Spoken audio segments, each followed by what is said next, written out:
and I was wondering if there are any other gameplay mechanics players can expect to tackle when it's their turn to have a go on the battlefield.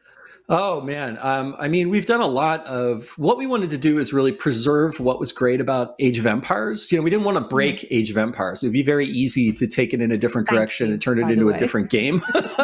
Yeah, like that's important.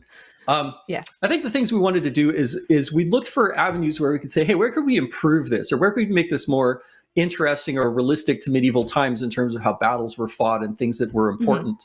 And so things like, improving siege combat and having battles on walls was super important to us. It was like, oh, this is cool. And we can have units. Now you can siege walls, you can fight on the walls, you can hold the top of walls. Yeah. And everyone thinks walls are great until somebody else gets on top of your walls, and then they're just raining down arrows and everything onto your troops.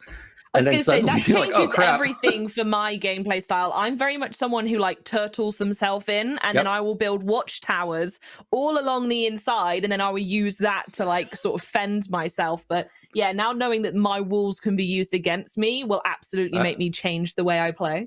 Oh yeah, and there's great fortifications you can put on the walls as well as behind them. So you have a lot of strategy options there. Another thing that we did that you got to see a little bit of in the fan preview video is the stealth forests.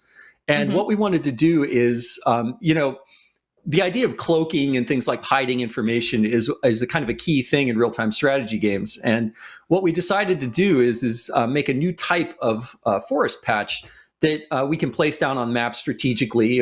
And what it does is it lets you hide your troops. And so your line of sight crushes to almost nothing.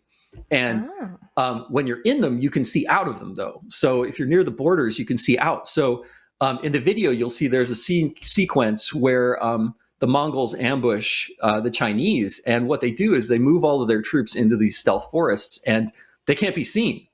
And the other team didn't have a scout, and scouts can see into stealth forest now in order to counter that. So they have a use later in the game. But the thing I love is, we could have just made stealth forest and made your units look a little different, but no, they whisper. So when you move your units into stealth forest, all your unit responses become whispers. So I love that because what they're an hiding. Amazing right? attention to detail.